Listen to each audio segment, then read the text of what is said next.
Сен мамыр айындағы құлпынайды көргенде аузыңнан суың құрып, оны пайдалы витамин деп ойлайсың ба? Тоқта, ол сенің денсаулығыңа жасалған қастандық болуы әбден мүмкін.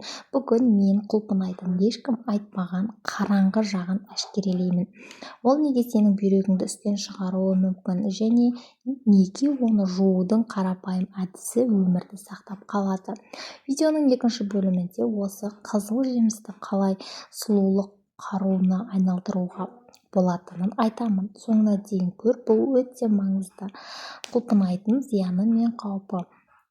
Құлпынай пестицидтер ең көп жиналатын жеміс. Оны тез пісіру үшін фермерлер химияны аямайды. Егер құлпынай тым үлкен, формасы мінсіз және иісі жоқ болса, демек ол нитратқа толы.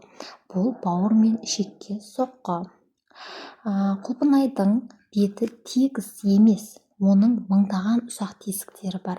Оның ішінде микроскопиялық құрттар, личинкалар мен бактериялар тығылып жатады.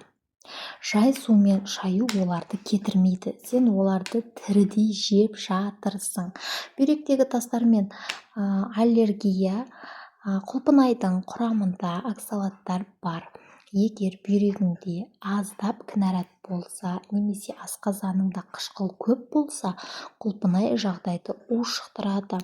Аллергиясы барлар үшін бұл нағыз бомба. Табиғи арықтатқыш. Егер сен құлпынайды дұрыс тазалап жесең, ол керемет май жаққыш. Оның құрамындағы эллак қышқылы май клеткаларының түзілуін блоктайды. Көктемде диетасыз азудың ең тәтті жолы осы. Құлпынайдың құрамында салицил қышқылы бар. Ол қымбат косметикалық пилингтердің негізі. Бір құлпынайды екіге бөліп, бетіңізге жағып, 5 минут ұстаңыз. Пигментті дақтар мен безеулерден із де қалмайды. Бетіңіз фарфардай жарқырайды. Құлпынайда С дәрумені лимоннан да көп. Ол ағзадағы коллагеніміздің түзілуіне көмектеседі.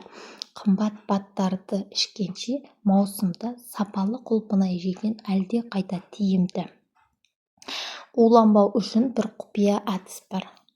1 литр суға 1 ас қасық тұз немесе ас содасын салып, құлпынайды 15 минутқа батырып қойыңыз. Сонда ғана барлық химия мен паразиттер сыртқа шығады. Сен құлпынайды жуғанда судың түсі өзгергенін байқадың ба? Жауабыңды пікірге жаз. Видеоны құлпынайды жақсы көретін жақындарыңа жібер де лайк басуды ұмытпа.